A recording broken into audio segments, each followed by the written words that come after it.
start with an opening statement from Coach Cristobal and go into questions. Okay, thank you, Cam. Again, just wrapping up this past Saturday, just really proud of our team going on the road against a really good football team in a challenging environment and just showing grit, toughness, and resiliency, and just responding really well to some really critical situations. Appreciate our fans for the way they traveled and showed up, felt them.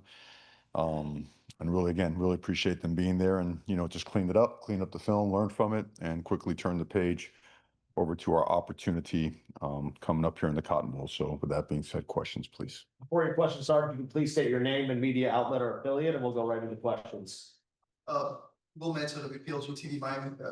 I'm curious, you mentioned the fan excitement, and you obviously know this program well. What is the feeling you've gotten from the alumni, from former players, just since the win and knowing what's ahead? Text messages to you, well wishes, things like that over the last 48 hours or so. Yeah, I mean, it's been a little bit overwhelming in a positive manner, and at the same time, we've learned our lesson before with attention and praise, how that can become intoxicating, right? If you listen to too much of it. So, but it's awesome to see a lot of the former players at the game and being on our sideline. It's great to hear from guys that kind of heard from them all year long, but the continued support and the building of momentum by having more and more guys reconnect, I think that's great. And, our alumni reunions are just jam-packed every single year, and we expect that to happen this spring as well. But certainly a lot of momentum and enthusiasm, and, it's always awesome to have. Mario, adding up to seeing South Florida Sun Sentinel. You mentioned on the radio this morning talking about like the tough, environment for Carter to make his kicks. I just wanted to clarify: are you keeping him as a starting kicker going into Ohio State? As of right now, yes. We don't. I don't see a reason to change. I know that was not the best outing. We were, I believe, 1 of 4. I think for all of us that were there at the game, know that those conditions were extremely difficult to not only kick but also throw the ball. And everything that we've seen in practice and the conditions in the place we're going to play are more conducive to having the type of success that he has had. And we do trust him. We trust the operation, and we will go forward with him. But we always do keep positions competitive because Bert Auburn has done a great job as well. So has Will Rocha. But we will go into this week with our guys starting. And then I know you mentioned you felt hopeful about Motore, Ahmad Moten, and Zachariah Poyser after getting banged up on Saturday. A couple other guys, I know Damari Brown and Dalen Upshaw got added to the injury report last week, and I think Jacoby got banged up a little bit on Saturday. But just how do you feel about those guys going into the next game? Well, Dalen sustained a foot injury in practice last week, which was one of those things where you just can't predict. Foot injuries are tricky. He sustained one, so he'll be out for a significant amount of time. You mentioned Jacoby. Jacoby's fine. ZP, he's fine. I think Mo will be fine. Obviously a physical game. Who else did you mention? Damari Brown, it's a little bit longer, but we're hopeful that we're going to get a favorable response here in a bit. But I cannot say he's better off than being questionable. I would leave him as questionable. Mario, Jordan Pierce, Miami Herald, with Coach Heatherman. Now that you've been around him for 11 plus months, what have you learned about him that maybe you didn't know coming in? And just what has been the biggest thing that stood out to you about the way that obviously the defense has performed and what he's been able to do to get the defense in the position that it's in? He's, I would say, consistently, he's just always in a state of growth and development. And I think it's really infectious. It's permeated the room, really the building. I think when either side of the ball plays to a level like that or has that much of a, I would say, drastic improvement in its level of play, it affects the other side as well. He's just extremely respected, not only for his knowledge and for his ability to make players better, but because of his time invested. I think as time has gone on, our guys, our staff, everyone has gotten to realize that he's not only an elite coach, he's also an elite person. So things that aren't surprising considering the resources, or I would say the sources in the hiring process that came to the table for him. He's been that and more. The lack of penalties in that environment at Texas A&M, what do you feel like that says about the overall operation and growth in that area? Yeah, that was such a huge point of emphasis when we hit that rut in the middle of the season. And it's great to see the hard work and the assessment and then the adaptations pay off. We had, I believe, one pre-snap on defense, a delay on offense, and that was it. We didn't jump off sides on offense. So systematically it worked. We used a few different cadences. Obviously, we don't get into exactly what those are in something like this, but really excited about the way that our players just took on that challenge and never let the environment dictate our performance. Yeah, your radio 24/7. Everyone knows Malcolm Tony, Bryce Fitzgerald, what they did on Saturday. Third Scroggins gets in there, gets tackled. Josh Moore has a catch. Can you just talk about the development, recruiting to put those guys in position to play in a playoff game? No doubt. No, the high school recruiting continues to, the uptick of it has been awesome. Yeah, third makes a tremendous play on the quarterback on Power Reed, Josh Moore, and Malachi. I'll say them both because both of them are involved. Their blocking during the game was just as valuable as anything else that our entire team did. They were very physical. They were involved. They affected, the ability to, pop some bigger runs. And their route discipline was excellent as well. Felt that we had them on some plays. It was difficult to throw the ball, but those guys playing as well as Bryce and a few other guys, again, I think speaks loudly to their commitment to player development, the caliber of player that we're recruiting, and is coming here to the University of Miami, and a great sign of things to come. Hey, Mario, so say not showed out in Kingsport or going to say it anymore, but with a game like this, you guys in Ohio State have battled out for recruits, right? And in the old days, a game like this, you say, "Oh, what a recruiting impact the win would have." In this NIL era, is that still true? Like, if Miami wins this game, is that a massive recruiting boost, or is it like sort of a different era now? And how does that sort of shake out in those terms? I think every recruiting process is different. I wouldn't lump any of those things together. And I also think that the recruiting season, even though it's part of the regular season, I think that's also a season within itself. It overlaps with everything else, but we've seen it go all kinds of different ways. Teams playing each other and guys going to their respective school of choice due to other reasons, right? So I don't know. I think to each his own process really is what I think of that. Quite a few times since the game about the grit, the fight, the determination you saw at Texas A&M. I'm curious, now at this stage in the tournament, all the teams are talented, right?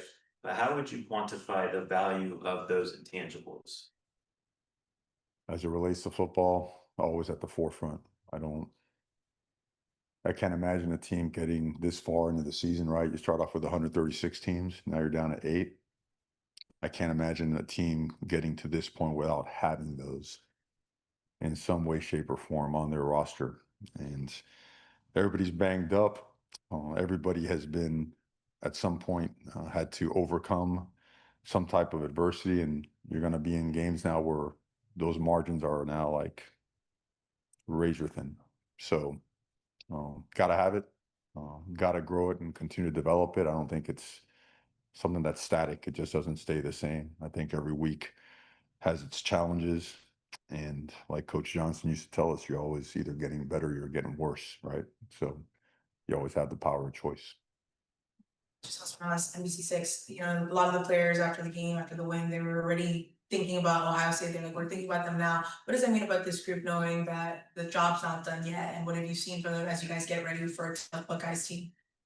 A mentality and resiliency of the team they were awesome on their way in. And I credit to them, credit to the guys in the locker room, the coaches in the building, the staff, really everybody's involved, the training room, the strength conditioning staff, everybody has a hand in it. But I think we've done a good job wiring our program.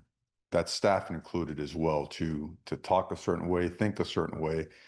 And I don't mean robotic. I mean, as it relates to processes, as it relates to being a competitor and what that really means, especially as it relates to, a sport that, will tear you down and break you down if you let it.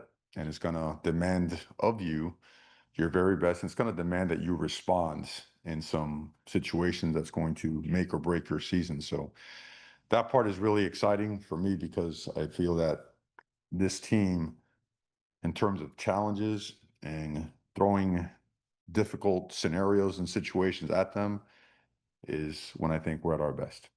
You know, obviously it's been a day since finding out all this, you know, looking ahead to Ohio State, what have you got, what do you guys see from them? There's also a South Florida kid, Jeremiah Smith, who's already, you know, talking about this, and what in general have you seen from the Buckeyes team? Sure, they're the defending national champions. They have elite talent, some really high caliber players, and you know, they just about in every category, offensively and defensively, they're 1, 2, 3, 4, 5 in the country. So they do a great job coaching. They've got great physical and mental toughness, and have played some elite football throughout the course of the season.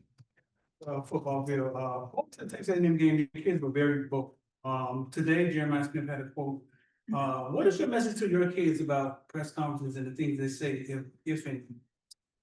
I have too much respect for the game of football, having played it, to openly just come out and speak about other teams.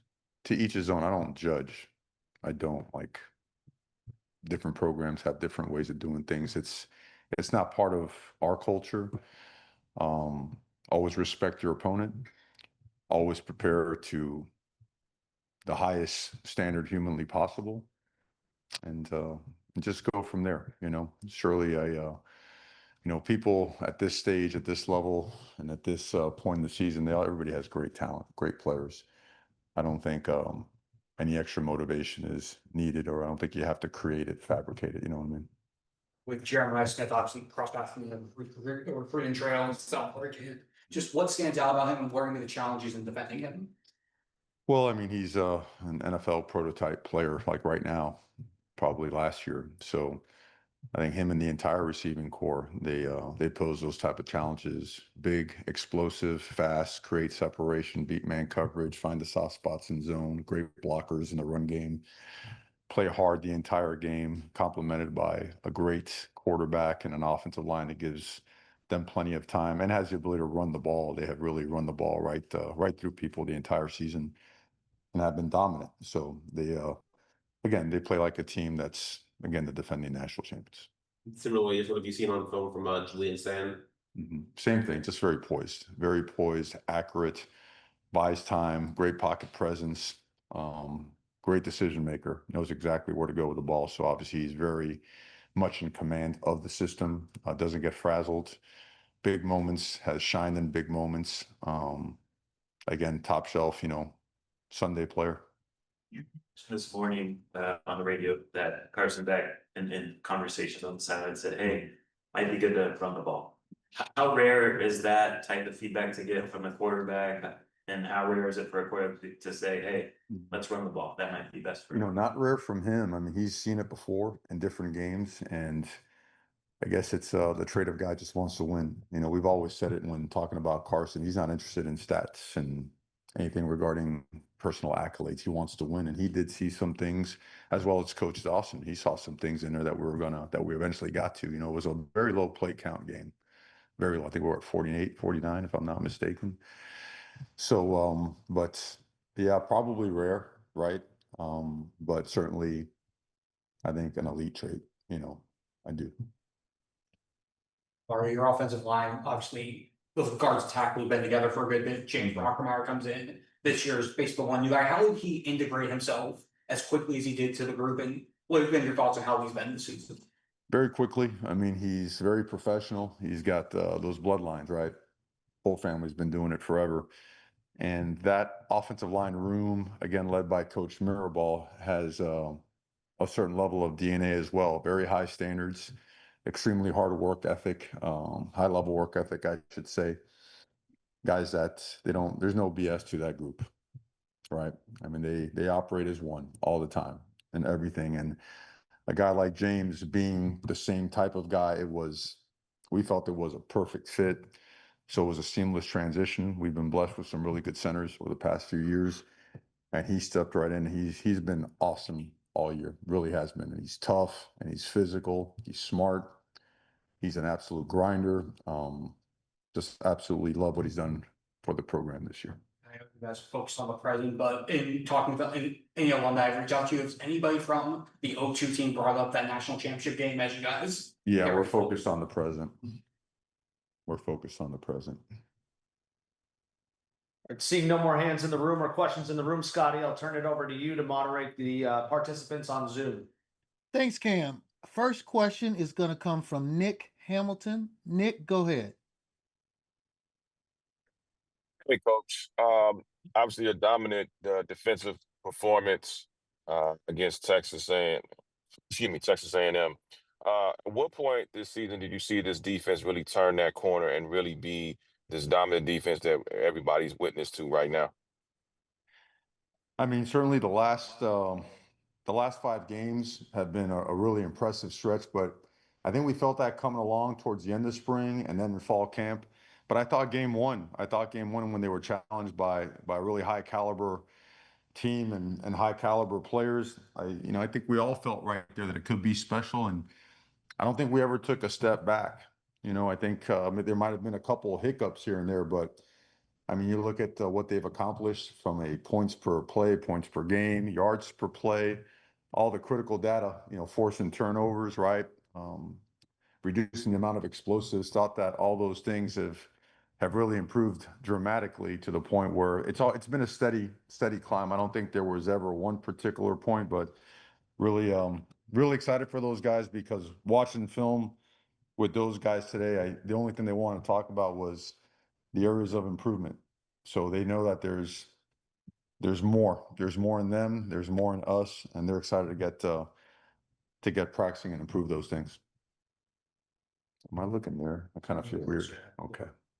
Our next question is going to come from Dan Tortora. Dan, go ahead.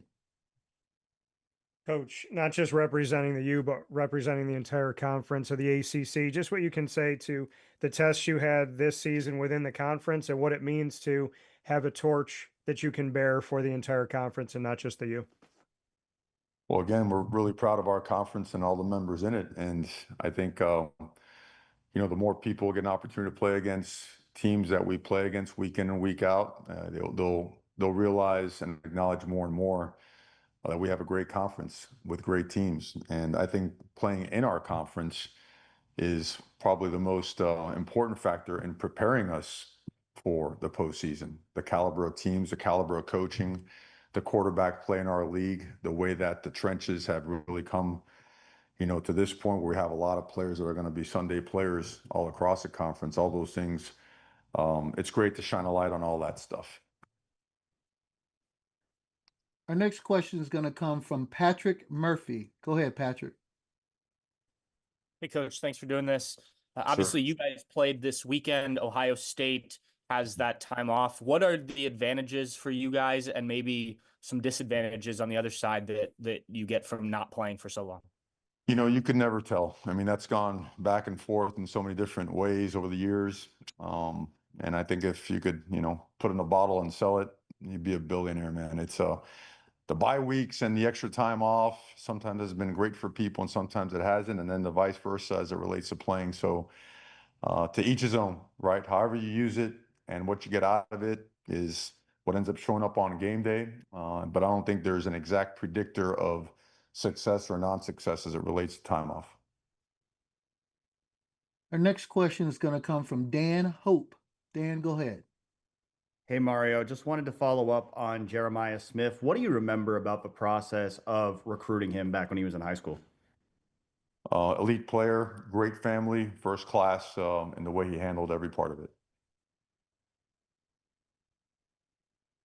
Our next question is going to come from Bella Wells. Go ahead. Thanks, Coach. Such a heartwarming recovery by Malachi Toney in the last game. Do you think it's the team dynamic that makes this year so groundbreaking for the Miami Hurricanes? Well, I think it's always going to be about the people. But I'm glad you mentioned that because that's a great moment. I mean, what an unbelievable moment from a sports, an athletic standpoint, but also from a life standpoint, right? I mean, the moment something didn't go as planned and there's a downturn, from an emotional standpoint, to see so many people just race and gravitate to him to reassure the fact that we believe in you and we trust you and you're going to make a play to change this thing. And lo and behold, it ended up working out that way. So I think it's always the best part about football, right? I mean, the lessons that come with it. I mean, they really, tremendous relation to what actually goes on in life as well. So loved it. Coach, we got two more questions for you before we let you go. One is coming from Brandon Stone. Hello, Coach. Good to hear from you. I wanted to get your thoughts on Keontae Scott, how you went about getting him, what he's meant to you, the kind of human being he is. Deontay Scott, the epitome of a competitor, of a great teammate, my lord, of a performer, of a guy that when the lights come on, there's zero flinch. A guy who, sometimes in football, you come across guys that find a way to stay in the training room or find a way out of the training room.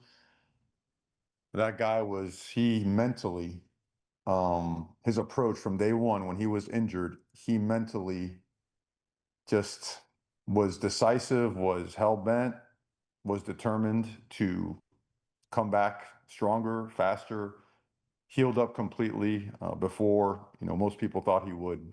And then to go out there and perform at the level he did with limited practice reps, I haven't been around a guy like that at that position or maybe any position. That guy is he's different. He's different, and he is an absolute honor and joy to be around at all times. A great example for our team, for our program, for people in athletics in general. That guy is obviously, I kind of like the guy a little bit, right? So he's awesome. I'm getting that feeling, and we like him a lot too here in San Diego, calling you from his hometown here. And speaking of hometown, he actually kicked off. I've recruited him for a long time. I actually recruited him when I was coaching at Oregon. He sent me a picture the other day during one of his unofficial visits. So we go back a long, long way. So I told him I had to move across the earth to finally get him to come play for us. And it's great to, in football, you always cross paths at some point or another with people that we maybe saw, came across once before, but to be able to cross paths with him again and be on the same team is awesome. We love that full circle kind of moment. My last question is about that full circle. When he was in high school at Helix, in his last high school game year, he intercepted Julian Sain's brother, Aiden, in the championship. I'm wondering, based on that connection, what your thoughts are on Julian and his abilities and what you expect to see out of him. I think games like this with two, storied programs, I think people are always going to want to, pull out history and draw, comparisons and all that other stuff. And moments like that, they're valid, they're real. It's what makes college football awesome, the pageantry. But this game is the 2025 Hurricanes and Buckeyes going at it, right? To be determined by the 22 guys on the field, one snap at a time. So that's going to be the focus, and that's where all our attention will be. Great. Thank you very much. Thank you. Last Dan Tortora on Zoom. Dan, we'll go back to you and we'll wrap up right there. Yeah, Coach, back to Malachi Tony, just going through those moments that he had, almost returning the punt for a touchdown and then having the fumble, going back to him, calling a play for him, just what it says about your staff's belief in him, your belief in him, to say, hey, we're going to give you another shot to get this thing right. I mean, he's earned it. You've seen him play all year. Yeah, I wish you could watch him practice. I wish you guys could see what he does on a daily basis. You couldn't trust anybody more than how and I say we, our entire program, players, coaches, staff, how we trust him, and that he's earned that. That was not something that was just handed out. He's earned it.